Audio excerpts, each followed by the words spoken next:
lié à l'espoir. Rappelez-vous que Mao Tse a écrit dans sa présentation quelques paroles sur le fait qu'il n'y avait pas de vie,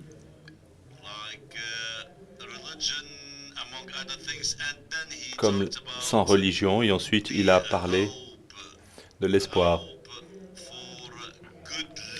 L'espoir pour de bonnes conditions de vie. Le livre saint a d'ailleurs montré une relation dialectique entre l'alimentation, la souveraineté alimentaire et l'espoir.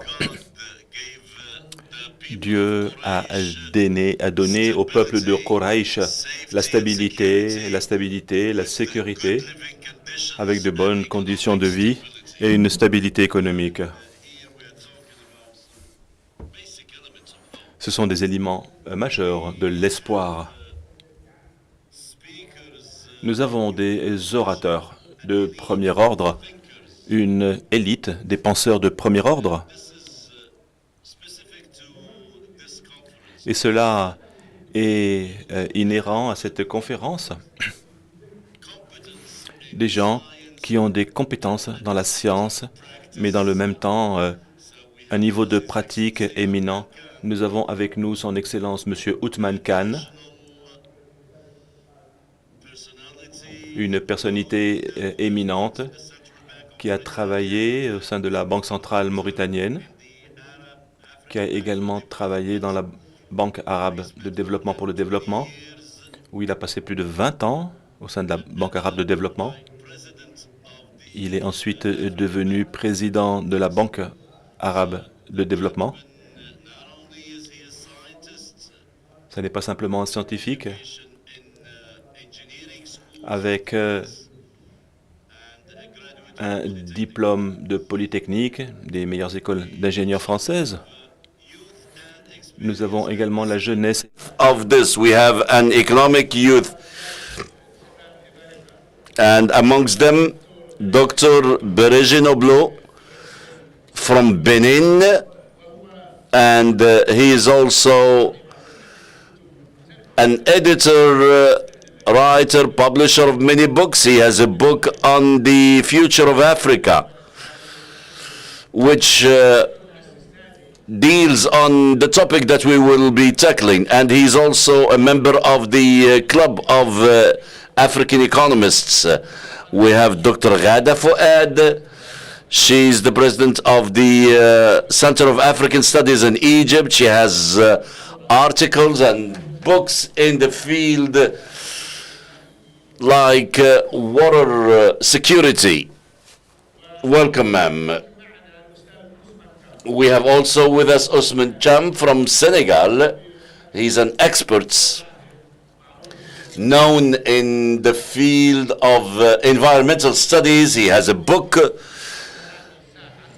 well respected on the dam of Jama. We're with us, the ethics of water in Islam. We are going to start. Allow me to be brief, and I will speak in French. This is our 7th conference, the economy.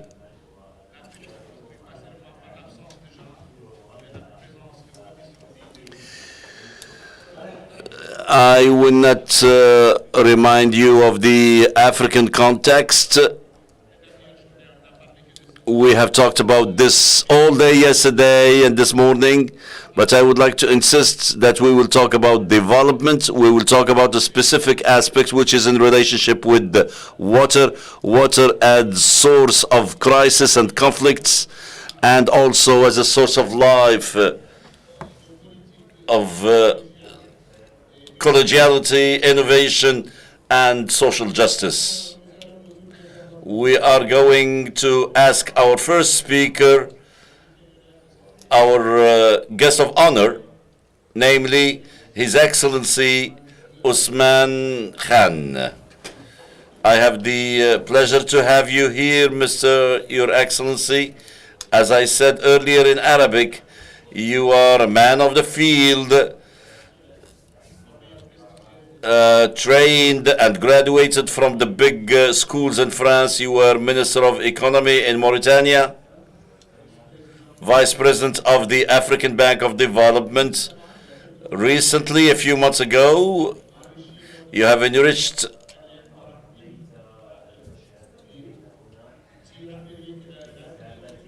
the integrity and vigor. We are losing the voice of the speaker. My central question that I'm going to ask you, what are the best levers to push for a sustainable development? We are sure that you are going to yoke your scientific background to your practical experience.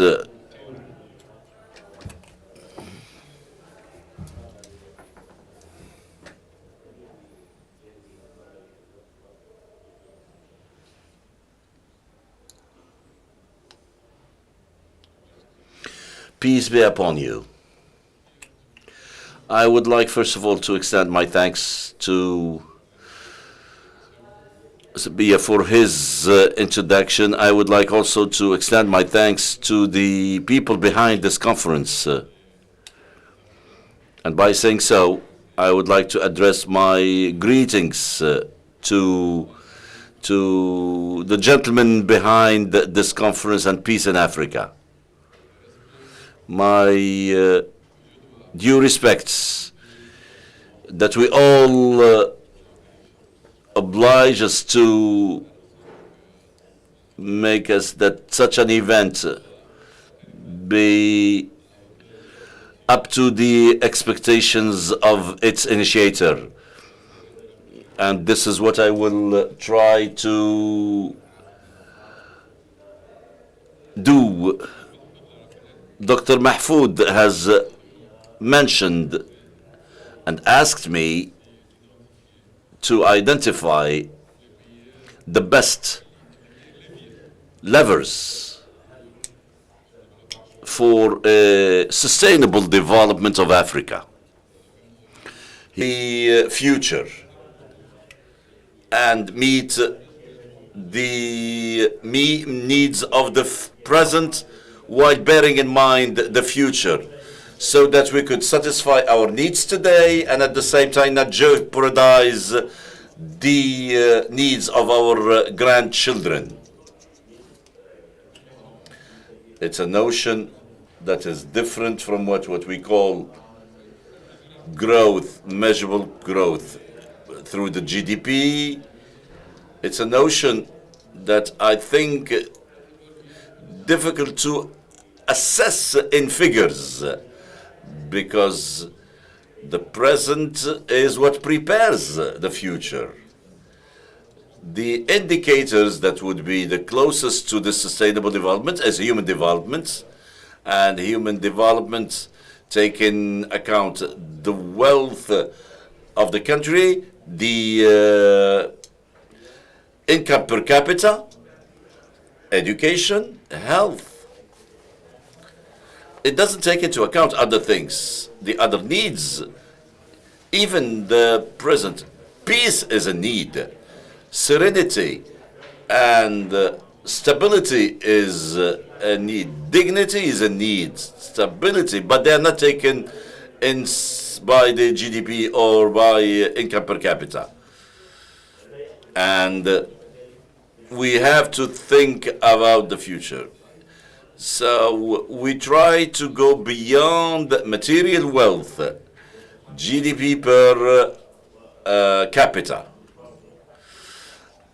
And the IDH, and that is human development, the level for Africa is 0.58, while the other word is 0.114. If we take weakest development countries, half of them are African ones. And in these African countries, we find countries with conflicts, wars, poorest countries. So this is where we find the link between poverty, wars, and crises. So here I'm trying to get closer to the question that I was asked to answer. Every time we talk about development, we need to think about human development, sustainable development, development per se, the classical notion of development, GDP, capita, per capita. But that's how we can create wealth in a country. We can't talk about development without wealth. So we need to identify those levers. These levers should include the creation of wealth. By identifying those levers, they should be levers that answer needs of dignity, stability. We know for a fact that many countries have strong economies, but there is no peace as national wealth. That is to say, rich country but not meeting the needs of the population. Lack of equity, lack of justice, many things would be lacking. That is to say, wealth by itself doesn't meet the needs of the population, even if it's a must condition. You have to be rich for having education, health, a house, a roof above your head. So you need wealth above everything. Dr. Mahfoud, I am going to propose three levers. Not the best. You asked me for the best, but I'm not going to quote the best. But they are the only ones possible. I have thought about this to shed light on these levers. I would like to invite the audience, those who are listening to us, to think about these levers. These are not the only ones, these are not the best. But I want to sharpen your attention as you are listening to me. What is available to us? We have what God has given us, nature, a nature within which we evolve, grow. There is the human factor, man and woman, you, young and old, and we have the collective intelligence that we have developed together. So these are three things. These are the most important levers upon which all our activities can be based. Nature, ourselves, and collective intelligence that we have. I'm going to take one lever and develop productive investments. And I believe it's the truth. But that's not what I'm going to propose as a lever. It needs to be done. You need a lever that is in compliance with what I said. Promote stability, development, and positive investments. Africa has enormous resources that can make at the disposal of humanity. The sun, 50% of energy potential, solar energy in the world is African. Arable lands, 100%.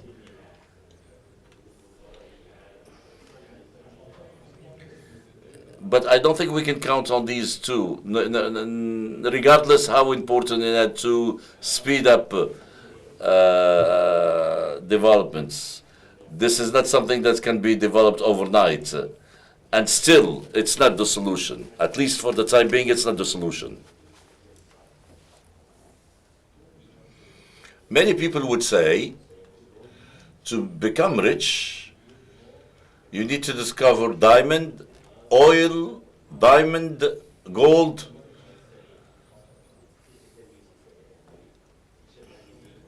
When we know that coal was central to the economy in the 18th century to the United Kingdom, remember. We thought that gold is at the origin of the boom of California during the gold rush. That was in the 19th century. Then we came oil, which has played an important role in the explosion of many Gulf countries and other parts of the world in the 19th century, early 20th century. Now we are in the 20th century. Africa was still counting on its soil. The sun is here, the water is here, arable lands are here. But we know that many countries have built their economy through extraction. Canada from mines like Australia,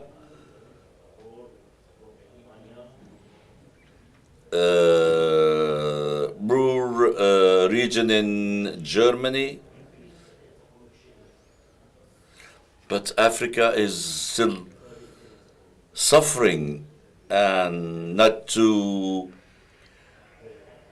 build its economy on extraction of mines and natural resources.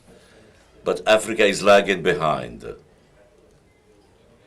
Africa covers 20% of emerging lands in the world, but receives no more than 10% of the investments in explorations. So African continent is less or underexplored or exploited. This is something we have to look into. History or the political reality shows today how exploring the African continent is of strategic importance.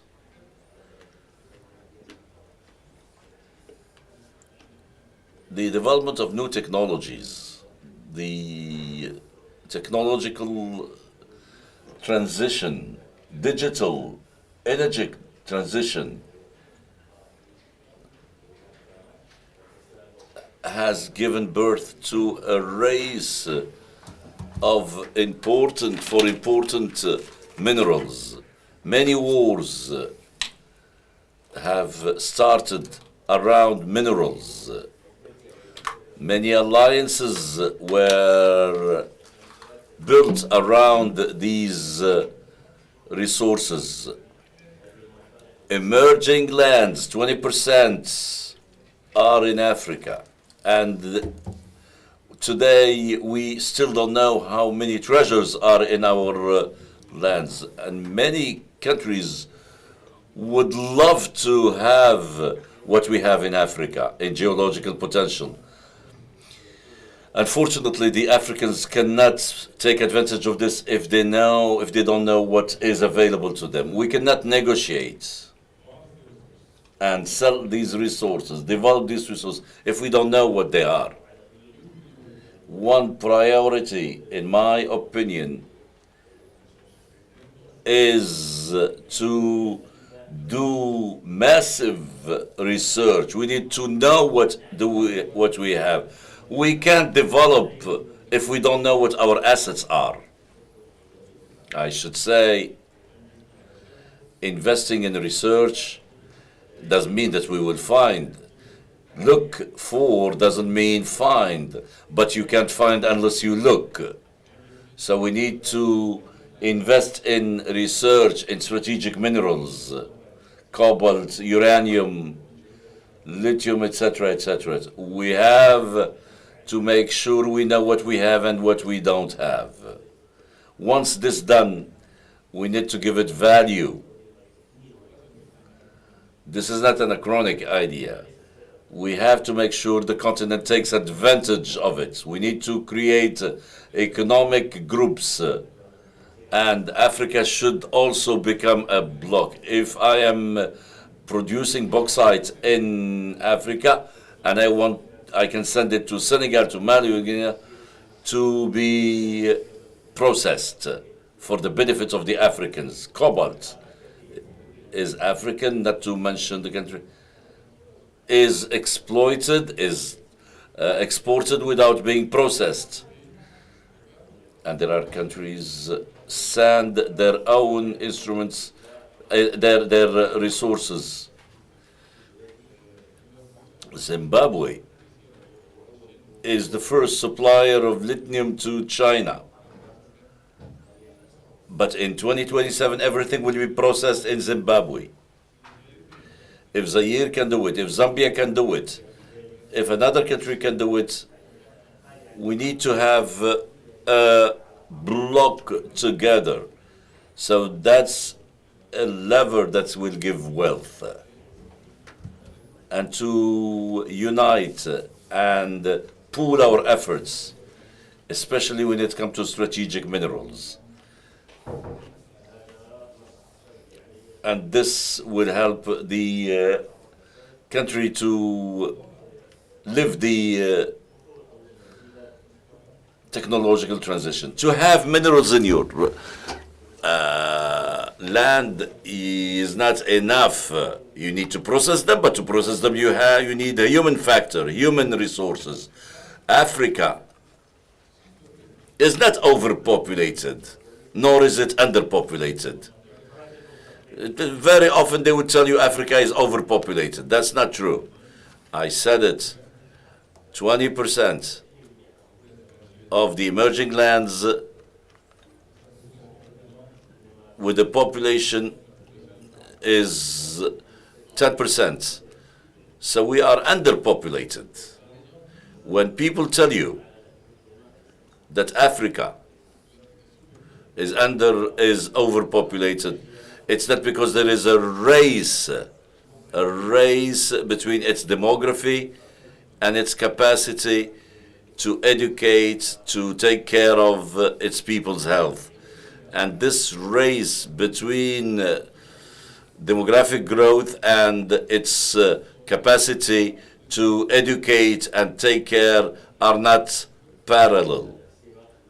We need to find a means to skip certain phases that Europe and Asia had gone through. I think it's possible when we refer to what we have seen recently. Thanks to Sumo Ibrahim, a Sudanese engineer, we have made the giant leap in the cellular, and all of a sudden the cellular is everywhere in Africa. With weak technological capacity, with very weak purchasing power, with very little infrastructure. And he is, as I said, among the most renowned people, young people in the African continent. He will be talking to us. I give the floor to Berenji Guluglu. As I said in Arabic, you are an economist with clairvoyance, teaching at the University of Angers, and you are training young economists for Africa. And also you have the author of Africa of Our Dreams, that was published in 2022, and that portrays a prosperous continent away from the trap of dependency. And you have the microphone, please. We cannot hear the speaker very well. And I give you the floor today within the framework or within the limits of 10 minutes to talk to us about your concept of this economy of hope and how the economic models in Africa that are applied in our respective countries succeeded or can succeed.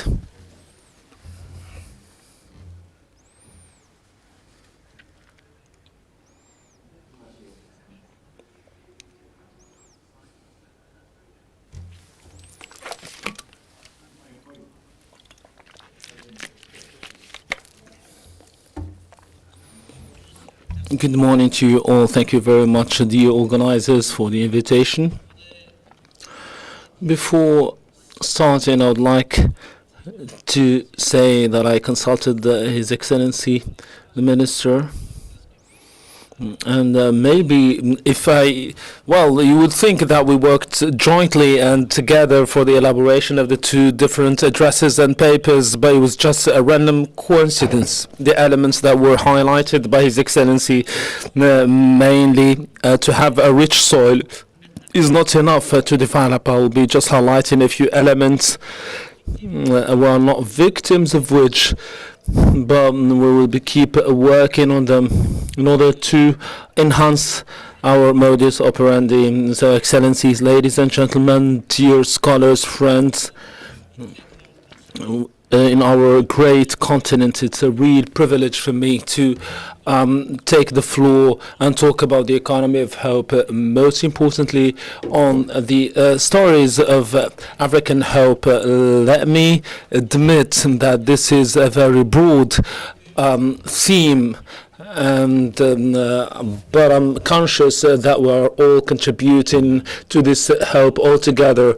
Today's address has a particularity in a geopolitical context where the political or the economic narrative in our continent is governed by contingency management. But now I'm trying to have an alternative reading based on hope. But hope here is not just an emotion that is totally abstract. It is a macroeconomic data and a lever engine of investment, of consumption and innovation. We, in our beautiful continent, hope cannot be just reduced to waiting and patience, but this is an industry of transformation. If women say, in order to transform challenges to activities and uncertainties to opportunities, we need to base ourselves on a few levels, and this is the reason for which I said my address is complementary with that of His Excellency the Minister. I would suggest here in this regard 3 levels that are fundamental. First of all, we need to deconstruct the African risk and the perception of the African risk. We have soil, we have first commodities and raw material. How can we move from this to effective development? We need financial resources, and these financial resources, in order to have them, we have the habit to call for investors and also international markets. And at this very particular moment, the perception of risk steps in, because if we have an important perception of the risk, we cannot mobilize all the necessary funds in order to move from the raw resources to their transformation. And this is the tool for employing young people in our countries. So we have this impediment. And this is the biased perception of African risk. Our countries, they have,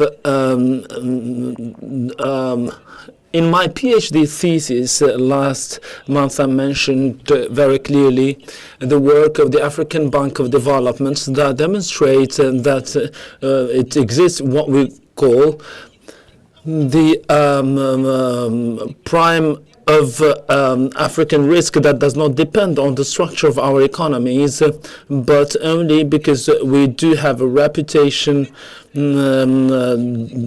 a bad reputation that affects our economy. We need to deconstruct all these elements. In this perspective today, with my humble contribution as a founder of economies in Africa, we mobilized our teams and we worked on building innovative economic indicators that would allow the appreciation of the financial situation of our economies within a logic of viability, resilience, without undermining the necessity of satisfying the primary needs of our own populations.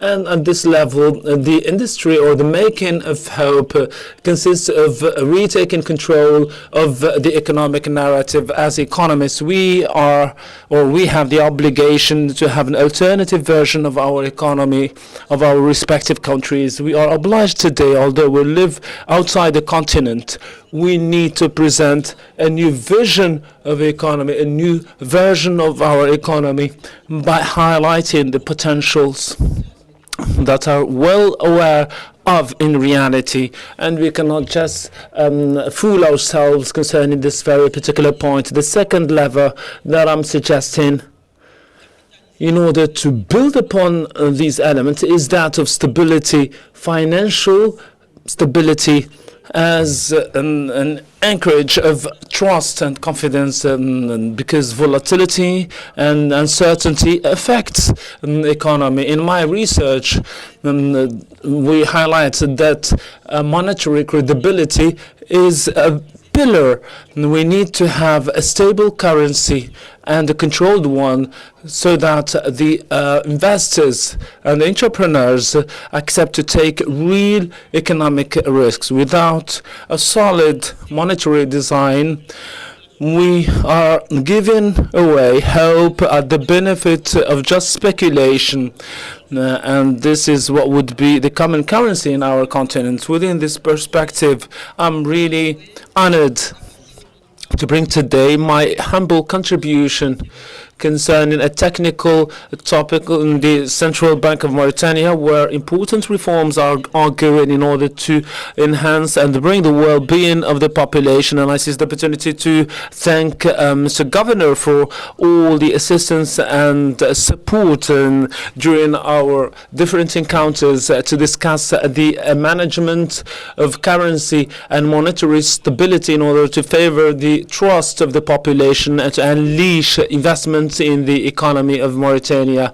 The third lever that I'm suggesting today is the fundamental pillar that should be taken into account before the second one, is how to put at the forefront the qualities of the youth.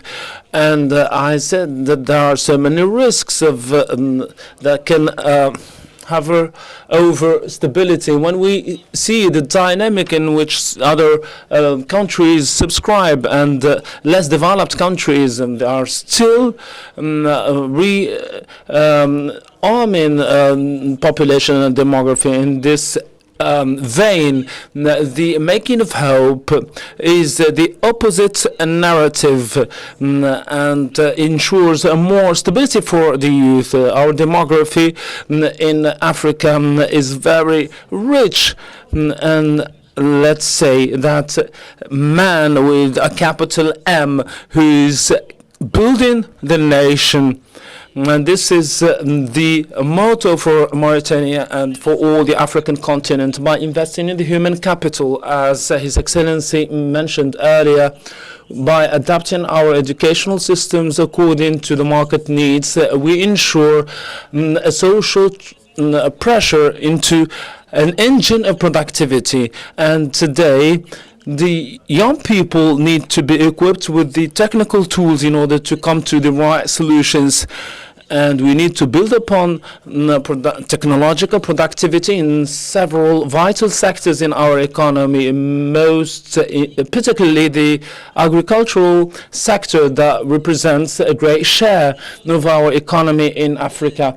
And here again, I would like to thank my colleagues from the University of Nouakchott, with whom we are still working to build and design curricula to adapt adapt the profile of young people to the job market and to be easily integrated and be operational, most importantly within the institutions of the Republic. Finally, ladies and gentlemen, the hope making in Africa is based on financial and social engineering. It requires to take full control of financing mechanisms and also to limit the exposition to external shocks, and we have to have a culture of control. And we cannot just be expecting the future. We need to build it, and also God's mercy will help us to achieve this objective. And thank you very much, ladies and gentlemen. Thank you. Thank you, dear brother, Dr. Danger Gloglo. First of all, you've been so accurate, and you finished within the time. Thank you very much for respecting the allocated time and for the deep insights, for his deep insights that were complementary to His Excellency's address. And he talked about stigma of the continent, although it has a good economic performance, but then the donors consider this as a burden that weighs heavily on the continent as a whole. Now we move to the second axis of the themes of this session, because within the agenda we had two main themes, and we talked about the economy and also water management, and now we move to the second element or axis about water, in order to tackle this vital resource as linked to peace and African brotherhood. And we have several specialists, and we will start with Dr. Othman Cham from Senegal. Mr. Cham, welcome to Mauritania. We will be speaking about the management, common management of water through the experience, the very good experience of the organization, and also of valorization of the Thames, or the Valley of Senegal, and the Jama Dam.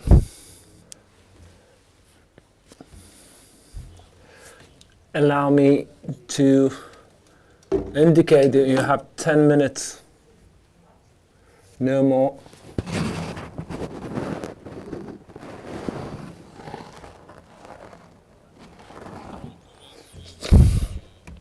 I'll start at the outset by thanking the organizers,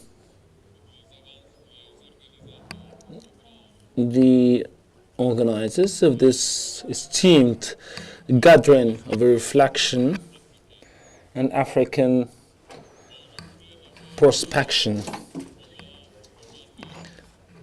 At the outset, we have been asked to talk about the hydro policy of hope, shared governance, and mechanisms of transborder cooperation. As you see and notice, this is a theme that has profound underlying philosophical foundations, but then it can be translated at the level of the Senegal river basin or watershed as an opportunity to manage in a good way these water resources at the help of government and people, in order to achieve the objective, which is the ultimate purpose, which is the development, which is the horizon, and that you qualified here in this gathering. So the path of sharing that has to do with the river cannot be achieved without mercy between us. We need to have mercy between us and also between states, and also between governments and peoples, between strong governments and weak populations. We need to have a transmission of mercy. And all this needs to be headed by God's mercy. And as you all know, the Senegal Valley is God's mercy. This river that is flowing over 1,500 kilometers from Guinea,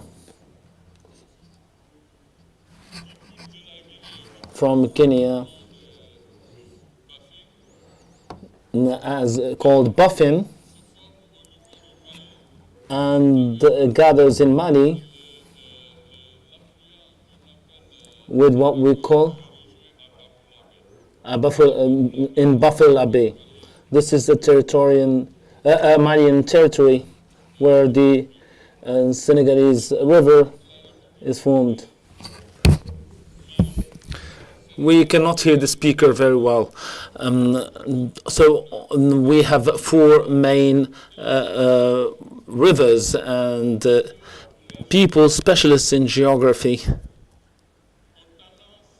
they have the tendency to cut the Senegal Valley into three main areas or zones.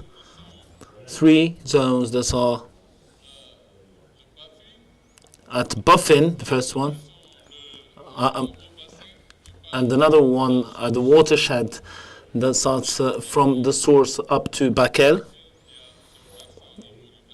which is ended in Mauritania, and another valley from up to Bagana, and also the delta at the Atlantic Ocean.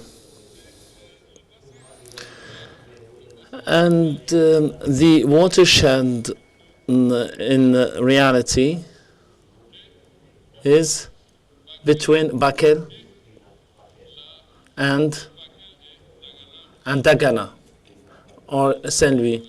So this is the zone. Back then, as we cannot hear the speaker well, as the Arabs used to say, back then, the Senegal watershed valley was where agriculture was surrounding the flow of water, and there was self-sufficiency of the population, and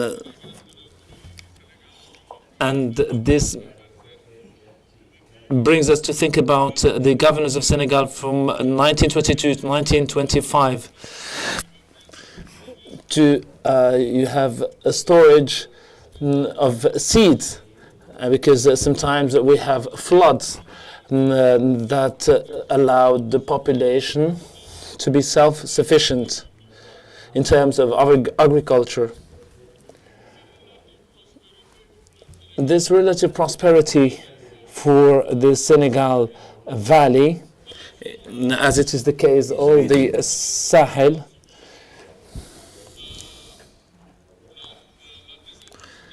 was they were suffered from desertification in the 1970s, and there was a break of this flow in Bakal in 1984. So the watershed was not witnessing floods any longer, and the flow went up to 200 kilometers.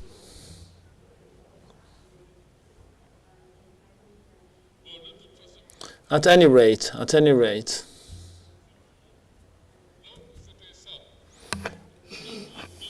So the valley, there was anyways, well, this pattern continued to spread, and there was a problem, and then people resorted to immigration, and there was less irrigation by the river, and there was more rain agriculture.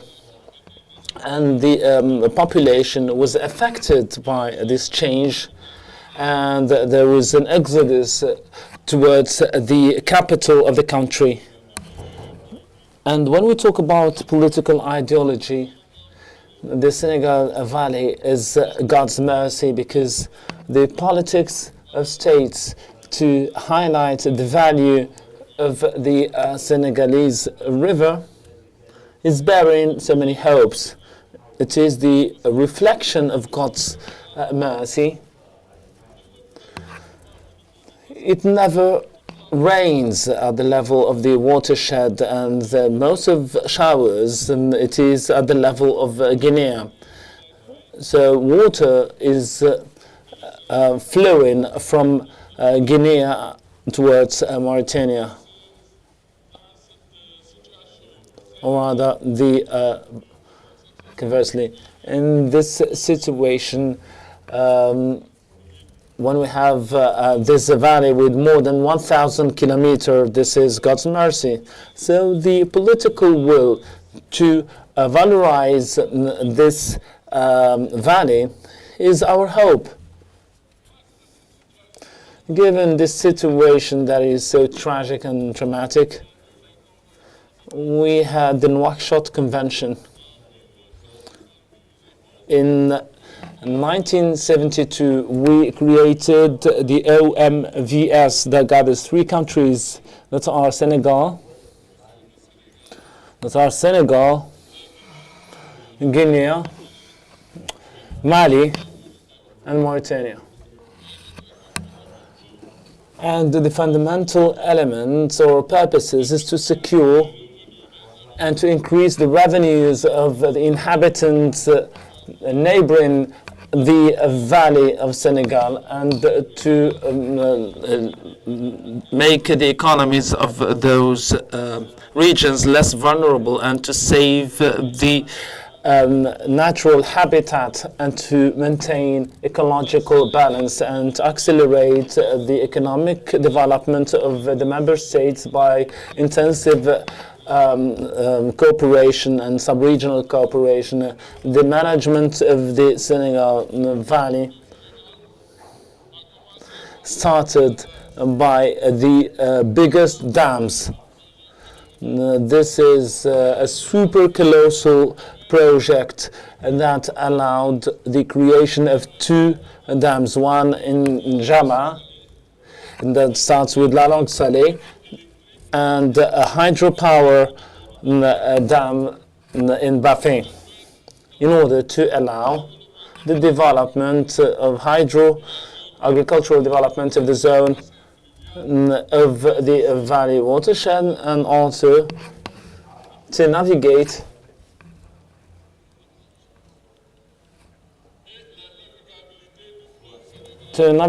in the Senegal Valley at the level of next to Kaye in Saint Louis. So the Jama dam had objective purposes to, when it doesn't rain, to stop the salinated waters. Mr. Chad, you have 3 minutes. So I'll try to go farther.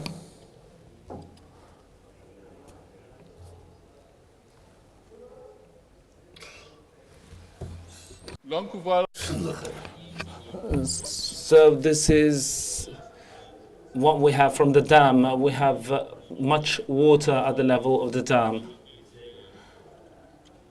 Just next to the dam, we have enough water resources, and you know that this is very important for us, just to have water neighboring the valley.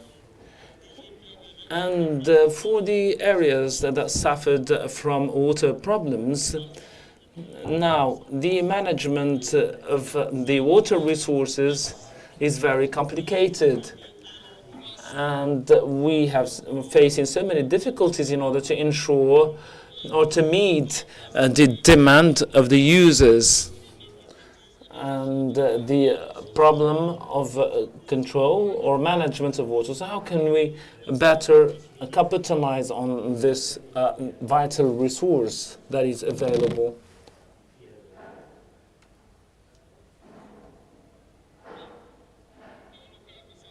Within the framework of this assessment, we evaluated the water that is used for agriculture, and we noticed that indeed water that was pumped at the level of gamma had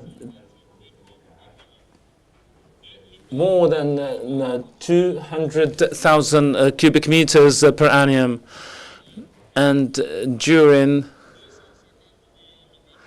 we can also have 250 million cubic meters, and these can differ according to the seasons. So you see that agriculture consumes much water, and in Saint-Louis we did the assessment at the Senegalese level, and the Mauritanian side was not taken into consideration because we did not have enough studies in order to conduct this deep search or research. And here, as you notice, we have also water that is used for living, for usual consumption. And we have 250 tons for fishing or fisheries. So discussing the results, as you notice, the results and findings that we have much water, but we do not have enough money, because water has not been used in a rational way and efficient manner. And the irrigation of agriculture that we assessed, that 1 cubic meter produces 19.5 francs CFA. And 1 cubic meter can produce 179. So this is for subsistence, for daily living, and all this affects the valley and the population. Accordingly, the recommendations that we have is to take the measures within the GIRE, because the UN report that was on environment, it prohibited the use of sectoral trans-border waters, and they talked about GIRE. This is the integrated management of water resources, and we need to take advantage of the multiplicity of stakeholders and uses, and we need to identify if water would be used for agriculture, for local consumption, or others. We also need to make sure that water is producing wealth. For example, for agriculture, I think it's quite clear. And the last principle of sustainability, right? We need to focus on this aspect, indeed. What we suggest now is the analysis of the application of the water integrated management. For example, we cannot just proclaim that OMGS that is here, that is running and managing the watershed and takes revenues, cannot just manage the use of water. The use of water becomes very important, because water belongs to a supra-regional organization. Thank you very much. We are way beyond the time that was allotted. In this situation, the water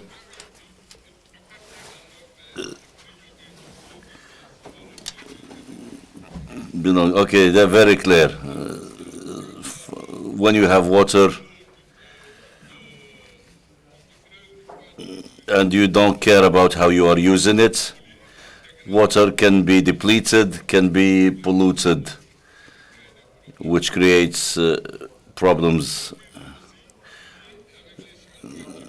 with the climate change. Thank you, that's enough. We need to finish. Thank you very much.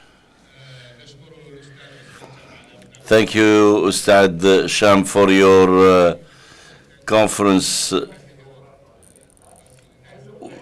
which has reminded me Rahimuna Yarhamum Rahman.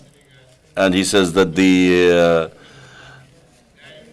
water of Senegal needs to be shared equally amongst ourselves.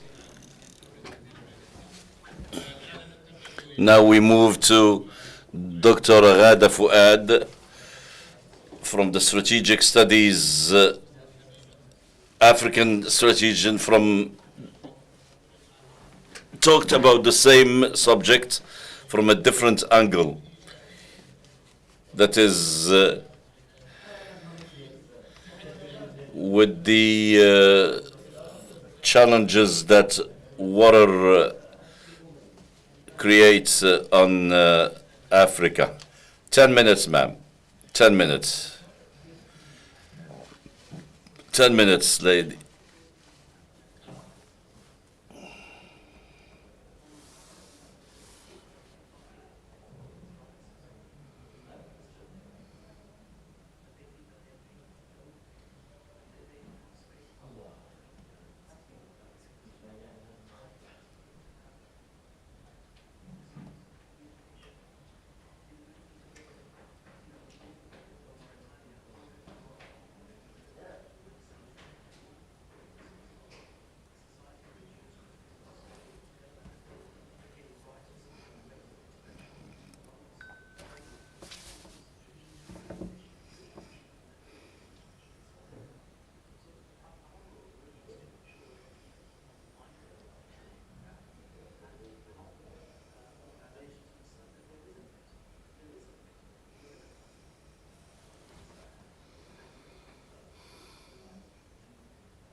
مساء الخير عليكم.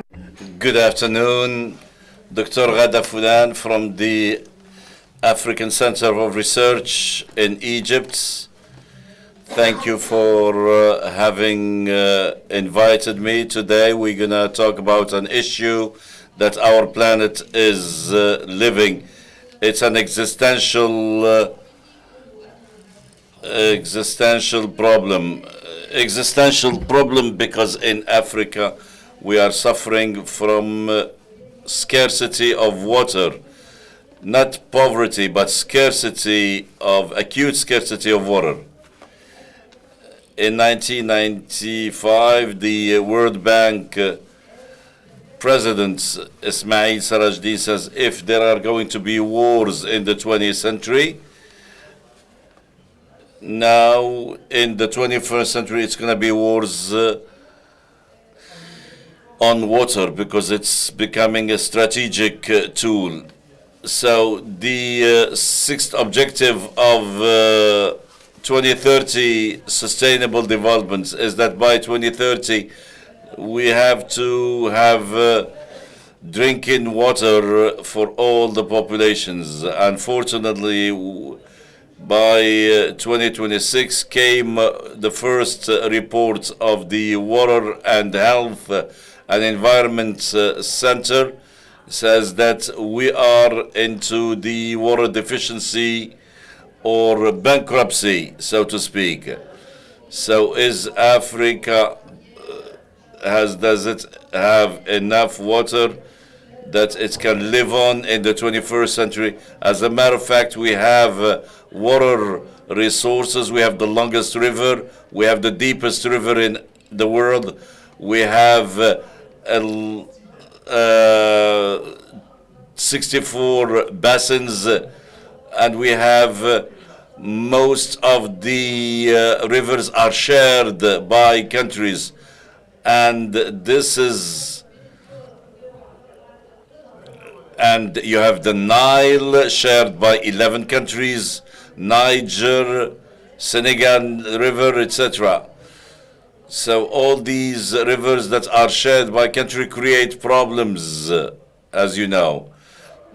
So what is the situation in Africa in terms of water?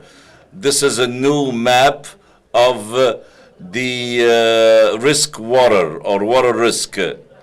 So are we going to have serious events that could lead to crises because of the water risk?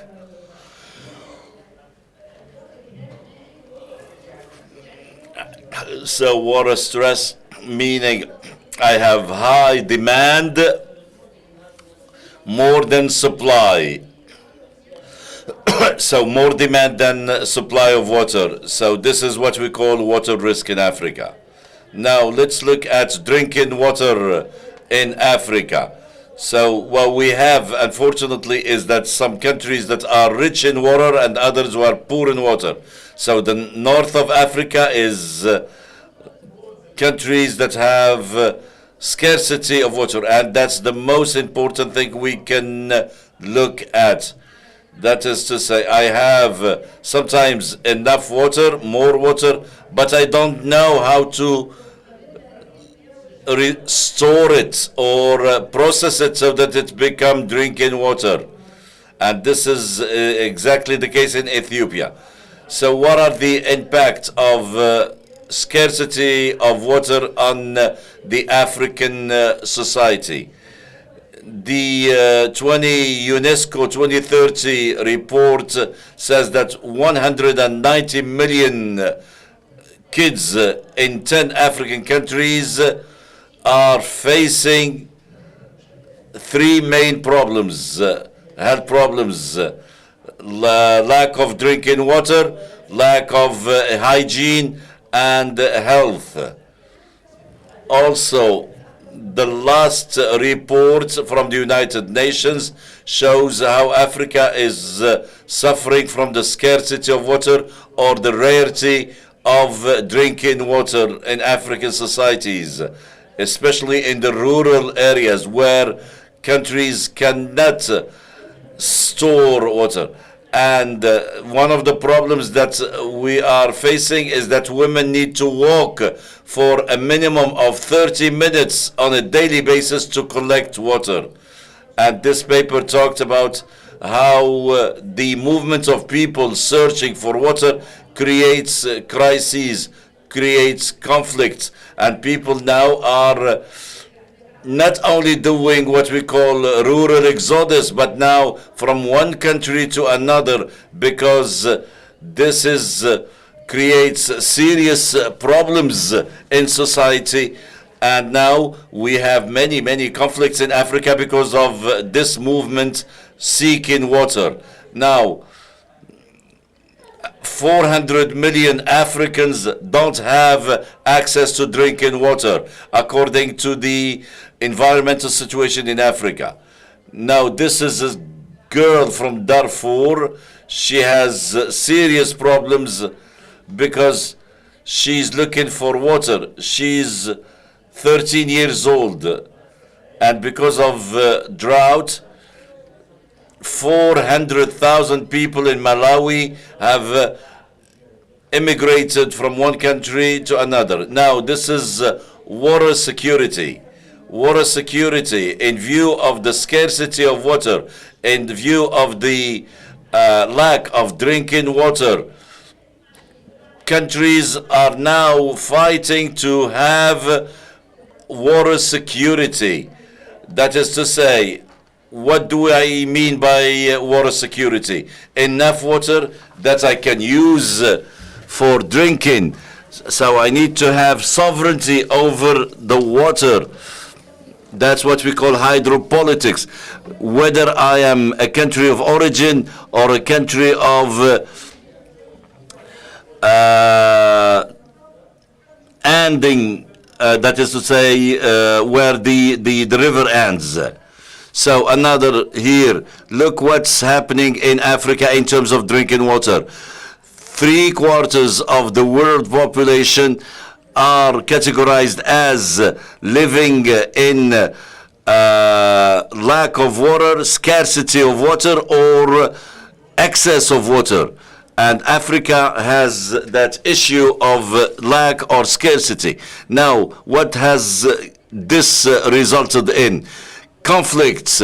23 countries in Africa out of 54 are facing serious water scarcity. Ethiopia, Somalia, and now here we have the conflicts. The conflicts, we have political conflicts between countries, especially when you have the source of water as opposed to the country who receives the end of the river water.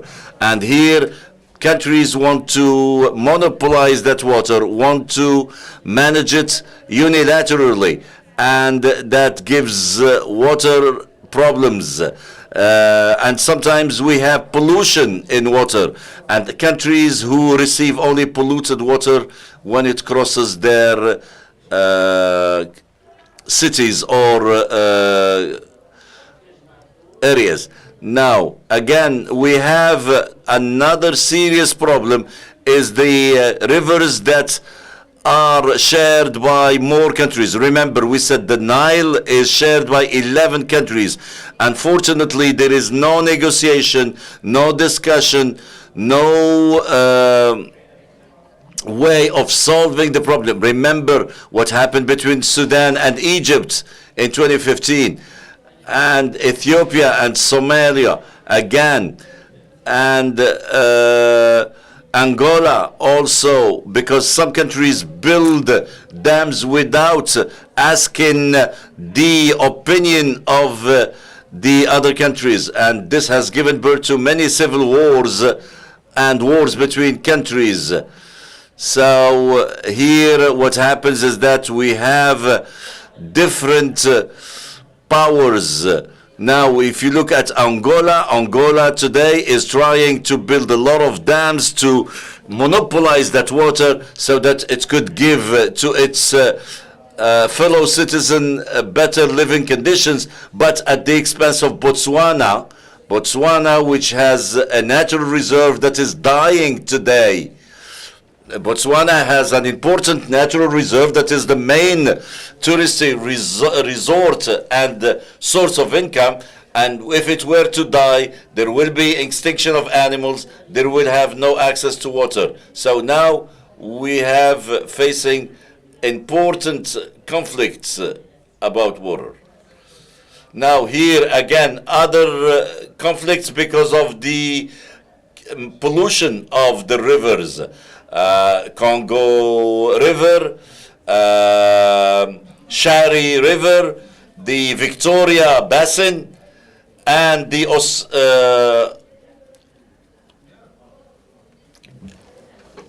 Chad situation.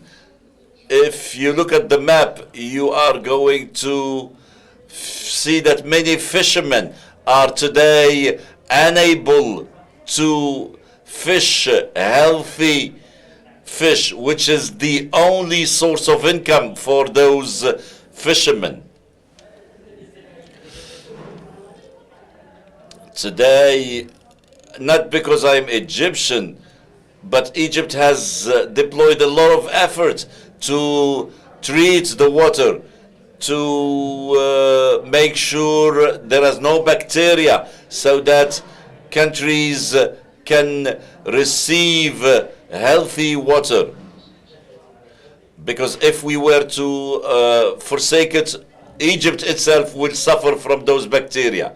Now, here we have other conflicts or crises because of the climate change. You have the Zambezi River, where now it has witnessed a drop in its level by 20%. Somalia has also witnessed serious problems. There was at one moment a flooding that has destroyed all harvest, and many people, 79,000 people had to immigrate because of those flooding. Now, what we have is that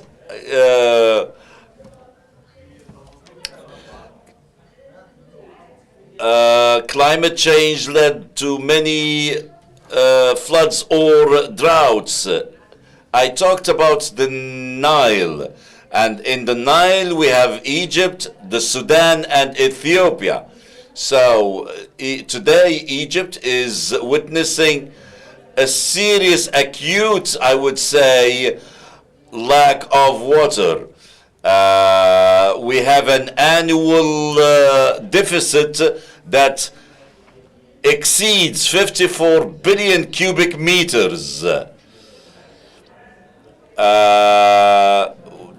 At the beginning, we had 1,000 cubic meters. Now we are talking about 600 cubic meters for the Egyptian citizen, like 400 cubic meters drop per capita. Ethiopia, there is a lot of water. It has 3 watersheds. 3 go into the Nile River. But it has 6 other rivers shared with neighboring countries. Now, again, dams, another crisis. The problem is not building dams. You can build that, but not unilaterally. If you build a dam, you are stopping water from the country downstream. So, and one of the main reasons behind radicalism and extremism in this area is the lack of serious development. And the development of every African country is to the benefit of the neighboring countries. Because you're going to talk about Egypt, I give you 1 minute. The problem that we have in Egypt is that is the country of source, and the problem of unilateral management. But there is something important that we have. So is the Renaissance dam is a serious problem? No, it's not, but it's depending on how it is being used. So what happened in November 2025 between the problem between the Sudan and Egypt? At the in midterm, looking or managing the dam in a unilateral way is going to change the life of our agriculture. The Egyptian farmer is going to suffer. Look at what happened in November 2025, the flooding. We have never seen these flooding since the 70s of the other century. So, but this is not going to have impact, negative impact only on Egypt, but all the African rifts. This is what's called the East African Rift System. Because we have here 50 volcanoes, active volcanoes, which means that this is a very fragile, vulnerable area, because the Red Sea came because of a rift that gave the Gulf area and the Gulf of Aden. Look at this picture. This shows the presence of volcans, and there are three those plaques that are moving continuously, and this can create a serious problem. And should that pressure be on the dam could disappear one day, which will be a serious issue for all the region. Look at here what is happening on this picture. It tells you the situation. Thank you, ma'am. Thank you very much for what you have said. A fantastic presentation. Let me move to the recommendations. Now I move to the recommendations.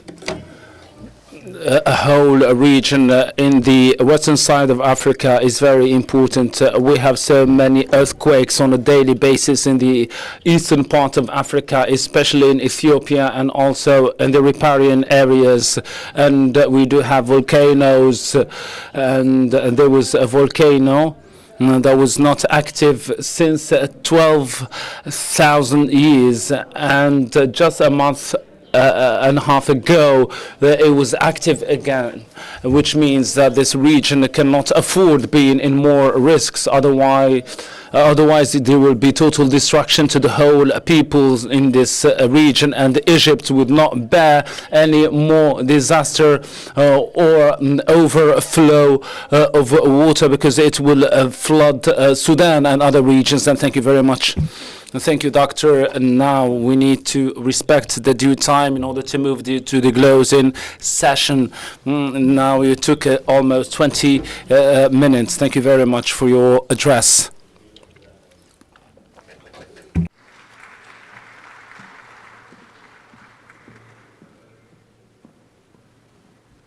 شكرا للأستاذ الدكتور. Thank you, Dr. Ghada Fuad, for this insightful presentation from which we learned a few data that probably was not really present for most of us. And we move to the last address, and the legal one.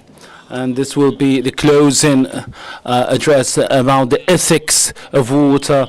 And this is what we need to deal with, and the healing aspect for all the conflicts, and to bring back peace. And Dr. would say, and it will be abiding by 10 minutes rule, although it's sometimes difficult to respect this time.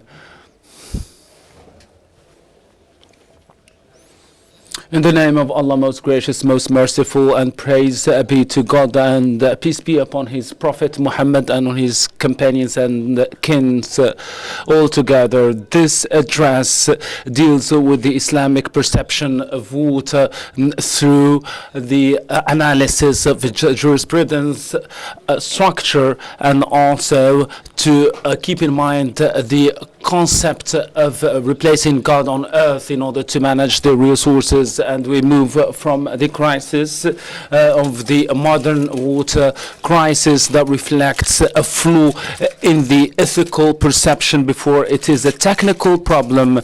And the Islamic heritage brings a totally integrated ecosystem that is inspiring itself on the water justice throughout the world.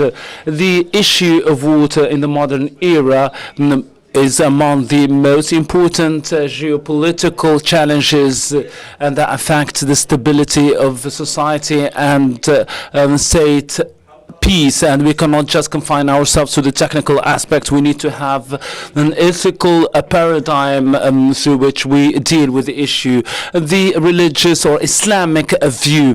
The Islamic view starts from the creation of water itself, and Allah said, meaning we made of water every living thing, and this sets the foundation of the centrality of water in all creatures, and this is the sign and mark of the supremacy of the creation of God, and also the principle of istikhlaf, as Allah said, we are here endowed with the responsibility from Allah to keep the balance and bring justice on earth, and undoubtedly these 5 main purposes to protect oneself and money and mind.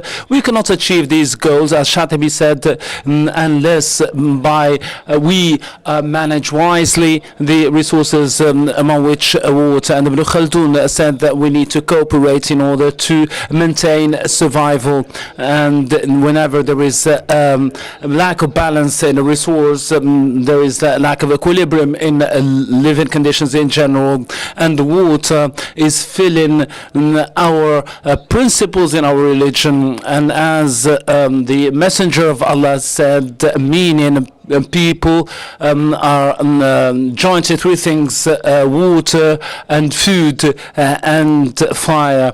So this is against the principle of monopoly, and as the rule, we cannot just bring prejudice, compromise other people, not be compromised by the others. And this is what brings us to the good management of wells, rivers, valleys, and other water sources within the prism of justice. And there is another ethical consideration on which the Islamic vision is based. And the Prophet, may peace be upon him, would make the ablution of just a small quantity of water in the bucket, and this is the main principle of saving water in terms of personal consumption. And also this ecosystem is based on water justice within international peace, in order to not to use water as a means or an instrument of conflict without any kind of hegemony, but instead we need to have responsibility and to have it as a common ground in order to ensure justice, and to have an ethical international system for the common watersheds. The findings of this research: water in Islam is the origin of creation, and also it brings more responsibility in terms of water management, and fiqh and jurisprudence brings so many rules that can be activated and implemented on the ground. And the water justice is a sine qua non condition for stability at the international level. The final findings: the Islamic perception of water is integrated, that rebuilds the relation between people and nature on the basis of responsibility and justice, in order to attend to the modern controversies and consolidate international peace. And before concluding, I have a few words to this Congress. This Congress is, as it is the case for everybody, as the poet said, no person can achieve a purpose while having enemies and jealous people, which means within this conference we need to follow the footsteps of our ancestors, and we need to focus on mercy instead of preemptive action and deterrence. And this is how we can count on Islam to guide our steps, and also to bring us closer to the others, as a mercy that will be expanded to every single individual. and His Eminence, the organizer of this conference, he was not affected by any difficulty of the challenges that we are facing. And although we are facing so many obstacles, we need to keep going forward. And Assalamu alaikum. Thank you very much, Your Eminence, Dr.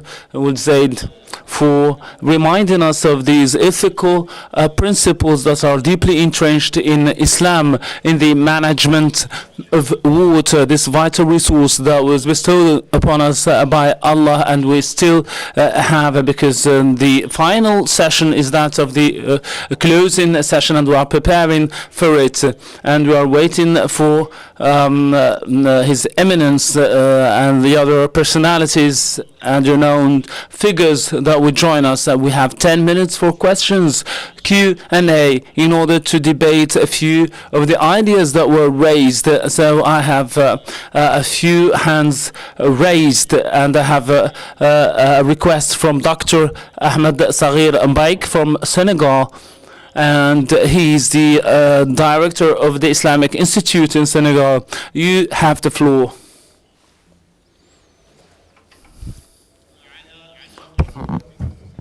Please try to be as brief as possible. Wait, if I go beyond 2 minutes, please stop. Thank you very much to the organizing committee.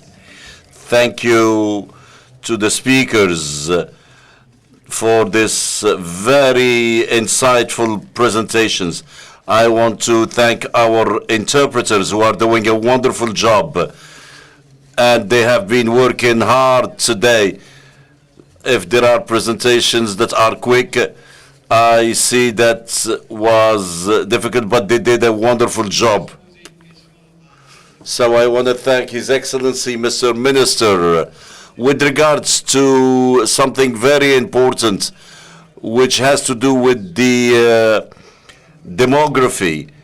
There are certain theories that believe that demography is an obstacle to sustainable development. And I know that this theory has very much impacted the policies that were developed by our respective countries. But I do believe that the problem that we have is the planning. For instance, in Senegal, there are years where we have taken into account the level of education, but we didn't manage to handle that when we came to the higher education levels. We know that our population is going to double in Africa, but are there any policies to prepare our population to meet these demands in terms of training, in terms of aspects? Second question for Sheikh Yahya, the President of the National Council of the Islamic Majalis. You have the floor, sir. Ask the question. Yahya al-Great, where are you? Ask your question, please.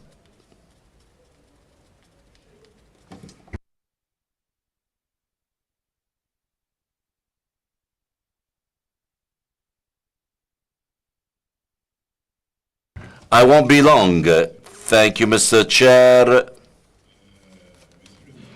Mr. Minister, peace be upon you. From your position or standpoint, an important officer for your country, you have had many responsibilities nationally and internationally.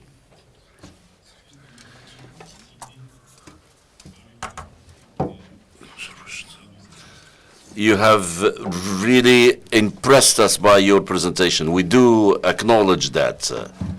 And we African patriots have a lot of worries.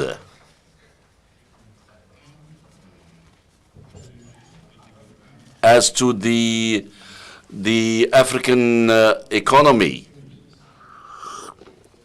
Mr. Minister, the question that we are asking you, in as far as the Universal Organization of Human Rights, Universal Human Rights are the following questions. First of all, what are the necessary mechanism for Africa for an economic and financial sovereignty? We don't need to be misled, because Africa's economy is managed from outside. Second, I think that's enough. In these conference, we observe with regret, we observe the silence of Muslim experts in as far as the Islamic finance in Africa. Thank you. Thank you. I see hands here and there. I will start by His Excellency Mr. Mansour.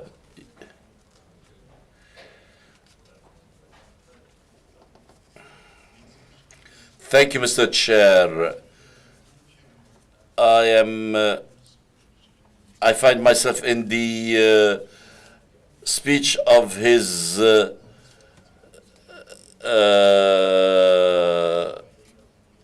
because I worked for 27 years actually, in the Bank of African Development, Labad.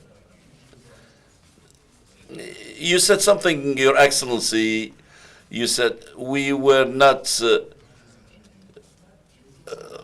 directed by our engineers. I'm going to say an example. We have diligently by brilliance. You remember Abdou Diouf, the administrative, and then Abdullah Wad. They are masters of economy. Then came Madisal. Madisal was the first engineer from in mines. He was at Petrosen, and as an engineer, he became president of the parliament and then president of the state for 12 years. And when we see what he has achieved,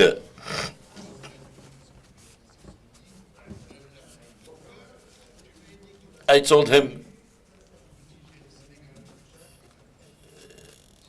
you were born to manage the Senegal, but I didn't want him to see him leave, because he has achieved many things that other people have not achieved. Okay, we are moving to the final questions. I won't have the time. I see a lot of women raise their hands.